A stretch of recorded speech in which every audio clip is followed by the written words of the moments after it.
A continuación, entrevista al magistrado Gerardo Eto Cruz, director del Centro de Estudios Constitucionales, sobre los 90 años de la creación de los tribunales constitucionales en el mundo. Bien amigos, en esta oportunidad nos encontramos con el magistrado Gerardo Eto Cruz, magistrado del Tribunal Constitucional y director de su Centro de Estudios Constitucionales. Bienvenido al programa, doctor Eto. A ustedes, muchas gracias por la invitación. Doctor Eto, este año se están conmemorando 90 años de la justicia constitucional en el mundo.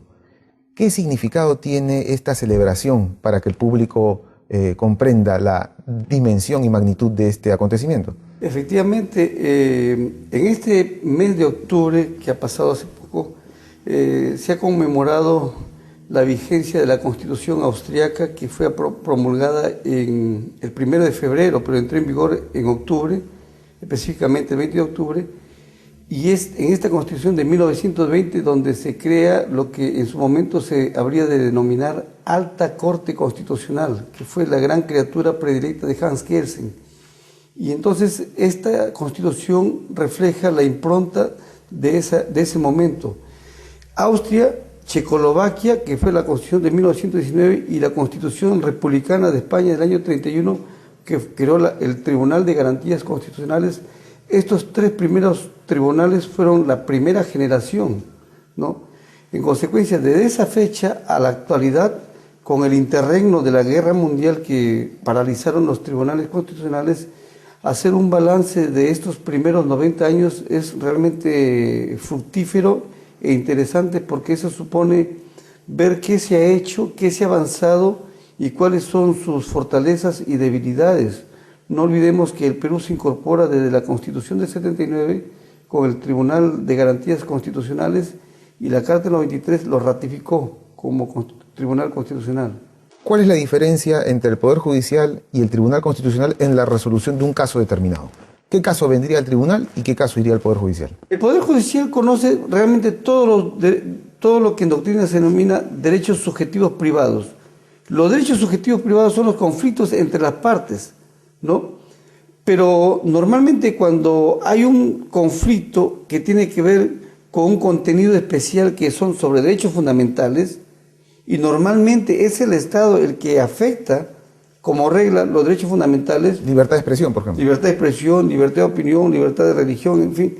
Es el Poder Judicial el que prima facie conoce estos casos, y si el Poder Judicial no le otorga la razón al demandante, puede llegar al Tribunal Constitucional. En suma, el Poder Judicial con el Tribunal Constitucional conocen procesos constitucionales compartidos, y en última instancia lo cierra como circuito final el Tribunal Constitucional. He ahí la gran creación que tiene nuestro modelo y los demás modelos, en donde la jurisdicción constitucional reposa como supremo intérprete en el Tribunal Constitucional. A nivel mundial, estamos hablando de Sudáfrica, por ejemplo, Corea, Hungría, Rusia, en América Latina hay tribunales constitucionales. Existe un gran movimiento a nivel del planeta donde la justicia constitucional tiene raíces y opera en perfectas condiciones. Sí, hay un filósofo alemán, Peter Heberli, que hace algún tiempo acaba de jubilarse, en donde dice él, en términos muy sensibles, que hay una marcha triunfal de los tribunales constitucionales a nivel planetario, lo dice. Me parece que exagera un poco, porque también tenemos el Poder Judicial como Argentina, Brasil o México o los mismos Estados Unidos, que cumplen su rol histórico. Pero parece que la historia está alimentando la expansión de estos tribunales constitucionales para que controlen sobre todo los excesos del legislador y del poder político. Esa va a ser una constante permanente. ¿Puede el Poder Judicial controlar los excesos del poder político? Se argumenta que sí y se argumenta que no.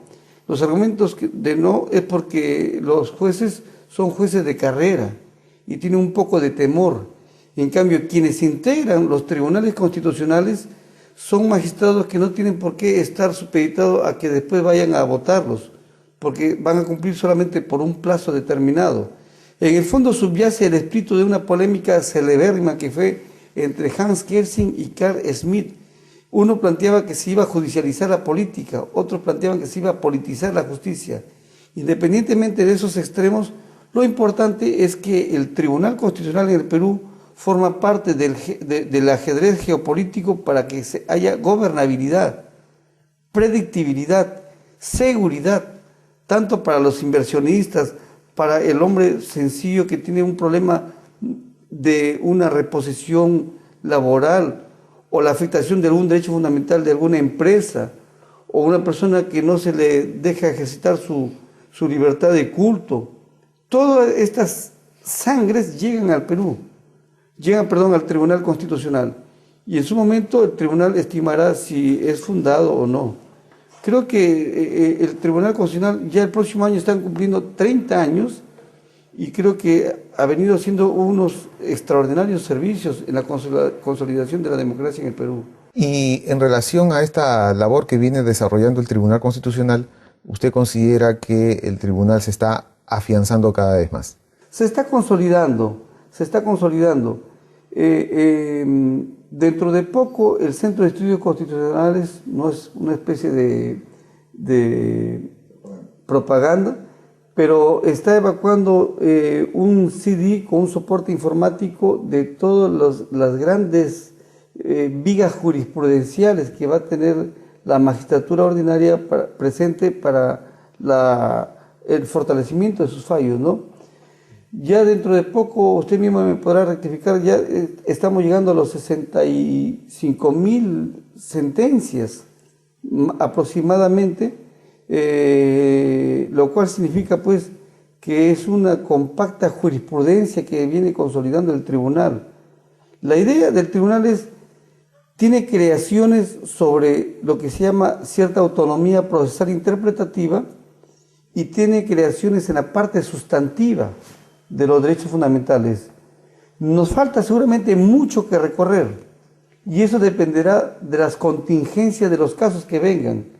Estamos bajando la carga procesal. Creo que para el próximo año llegaremos a 1.500 casos, lo cual nos va a permitir tener más holgura, más tiempo para hacer una construcción mucho más sólida de predictibilidad, seguridad y fortalecer las instituciones, porque el país lo que requiere es una imagen de confianza en el sistema de justicia y el tribunal tiene que cumplir un importante y desencadenante labor con efecto dominó en el Poder Judicial, en el Ministerio Público, en la Academia de la Magistratura, en fin, en todos los órganos que tienen que ver con el sistema de justicia en el Perú.